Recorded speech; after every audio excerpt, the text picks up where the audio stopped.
এখানে যারা মিছিল করছেন ওরা মেলেলিয়ার 63 জন বাংলাদেশি।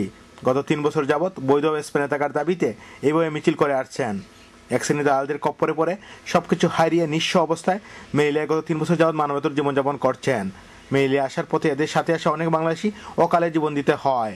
আমরা ভয়াবহ সাহারা পাড়ি দেওয়ার সময় আমাদের সহযাত্রী রিয়াজ, আনোয়ার মারা যায়। ওদেরকে আমরা পথের মধ্যে পুঁতে রেখে আসছি। এ তো ভূমধ্যসাগর, এখানেও অসংখ্য বাঙালি লাশ বিলীন হচ্ছে সাগরে।